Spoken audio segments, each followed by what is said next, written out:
Another day, another opportunity to save a couple of quid. This morning I was in the process of ordering the new switch gears and realised I hadn't really had a proper look at the left hand one.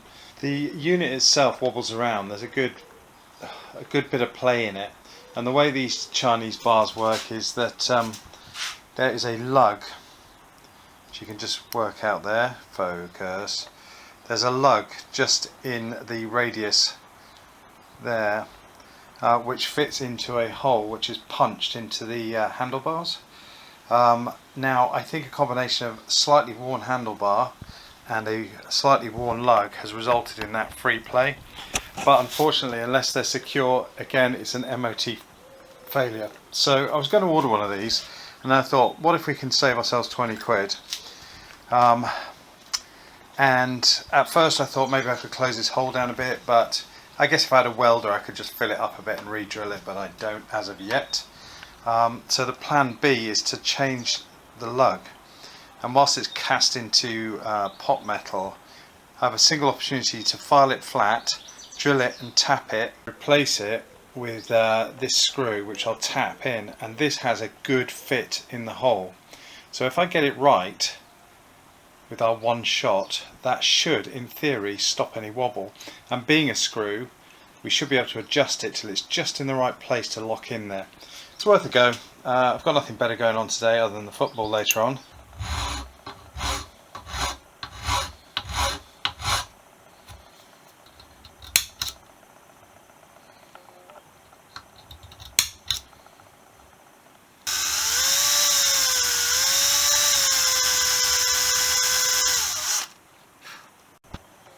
That's the pilot hole drilled, third and final hole at 2.5mm.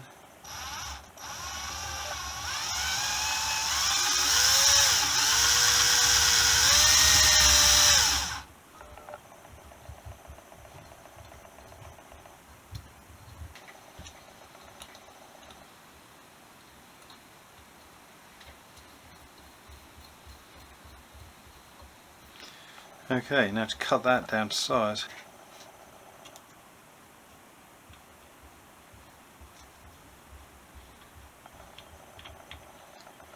Right, now we should be able to adjust that inwards and outwards, and hopefully that'll fit our bike. Hopefully I won't even have to adjust it.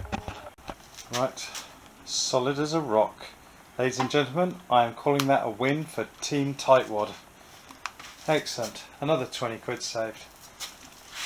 Yeah, I'm really pleased with that. Genuinely chuffed that was such a basic fix. Yeah, basic fix. If you've got the right tools for the job, you can do almost anything. Unfortunately, the same can't be done for this side, and the reason being isn't that we couldn't perform the same procedure, it's the fact that the front one is plastic in this. The screws are pulled out on the metal inserts into the plastic. There is no coming back from this one, so nope, that's a new switch job.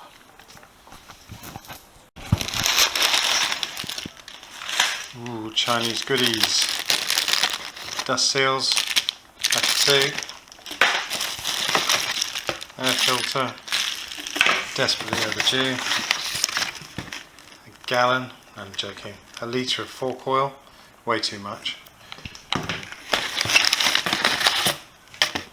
Tiny bit of fuel hose, hopefully that'll be enough.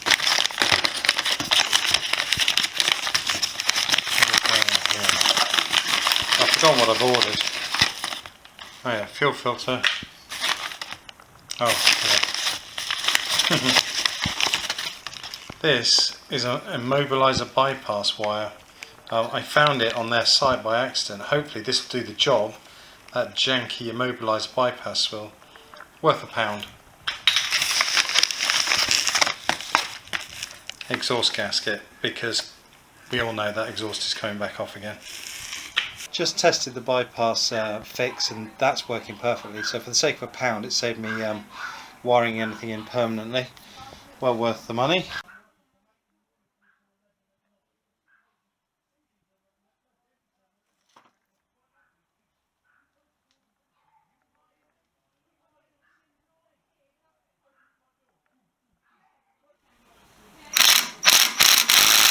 Shitty forks, but new seals. that should get us through a few months. Quick test of the forks shows they're not leaking, which is good, because changing the seals would have been a ball ache. She's now running off her own fuel tank and her own fuel system.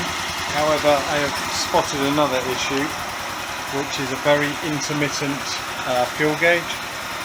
So if I give her a shake, she'll often go down to 0.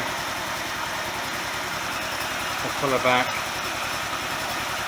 She's not going to do it for the camera now, but the fuel gauge is turning out to be very intermittent. It may be that just sloshing around with fuel might clean her up. She may have been dry for a long time and corroded, so I'm not going to actually go in there because I don't want to break the sender unit tank seal, but if it proves to be a problem again in the future, it's easily rectified. What is worrying is that there is about half a tank of fuel in there and it's showing nearly empty, so I suspect it's either a good clean. There we go. She's gone down to 0. So yeah, it's very dodgy very dodgy resistor in there. I'm sure it's nothing that won't sort itself out.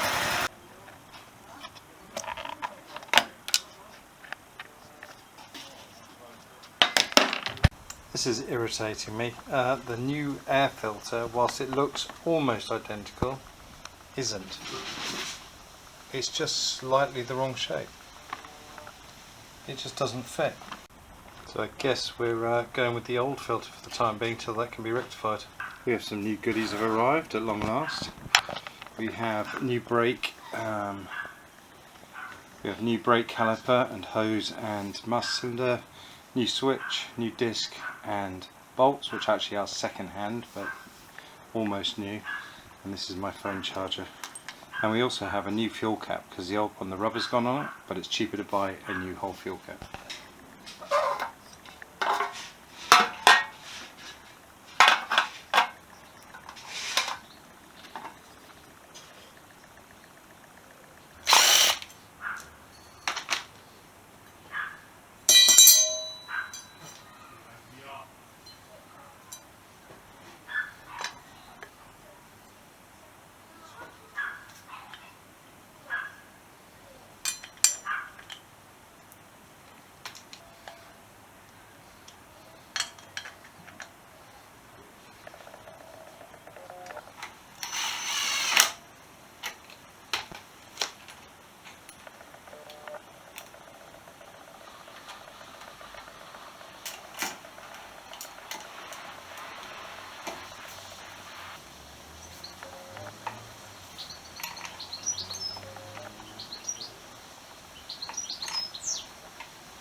So you're finding me in the shed. This is kind of so far after a long afternoon of frustration. I fitted the new brake and master cylinder system, which was supposed to be pre-bled, and I could not get any pressure at all out of the master cylinder. I couldn't even bleed it, it wouldn't pump anything. So I switched over the old master cylinder, which is knackered. It has a leak on it through the sight glass, and that does work. I could bleed that perfectly. It was from that point I thought I knew the problem was with the new master cylinder.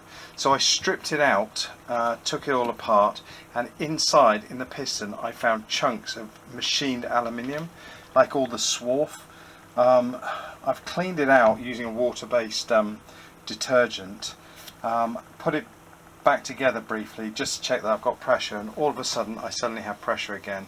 The seal seems to be intact, so God only knows. It's just Chinese quality control. I'm not kidding you, it was just machined aluminium pieces.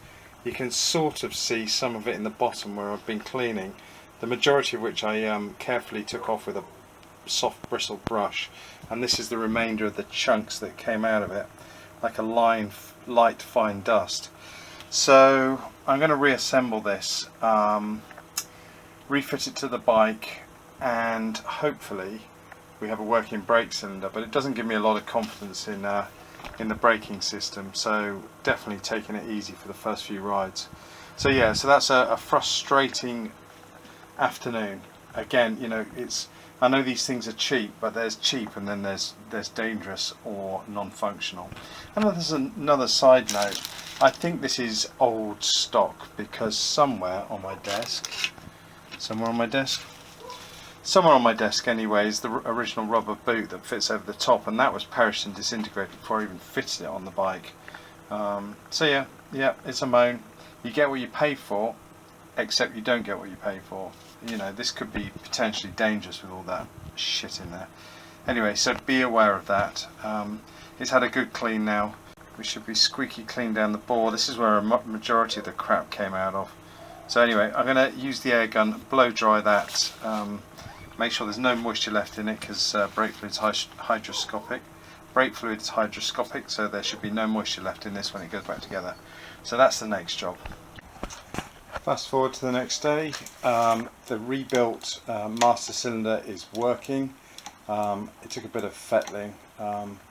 One of the ports in the master cylinder was blocked as well, I discovered, which wasn't allowing fluid to drain into the system every time you pressed or tried to prime the system. So double problem there. Swarf left over from manufacturing, and a blocked port, which I suspect is where this part has probably been sat on the shelf for, well, quite some time, 10 years or so. I mean, it's showing signs of sort of age. I mean, even the chrome started to get pitted, and that was brand new in the bag as well. So anyway, we've overcome that. That was a full afternoon's work. I'm now in the process of putting the plastics back together at the front end, making sure the wiring's all cable tied up. It's a bit of a jigsaw puzzle, because I didn't really film the dismantlement of it that well. So I've discovered that there are different size screws for different size panels, but which are which I don't know, and I'm just having to feel my way through it. So yeah, I'm going to crack on with this jigsaw puzzle, and hopefully next time you see the bike, at least the front end will have the plastics back on. I've checked all the electrics work so far at the top end, and they seem to. We have got obviously the start. Rev count is working. We have got indicators. Obviously there are no indicators on the front at the moment, but the back ones are working. That's all good. We've got lights, cockpit lights, and full beams working. Not that the headlights wired in. And horn works. Brake lights, yep. And yeah. Brilliant. Right, I'll bring you back in a little while.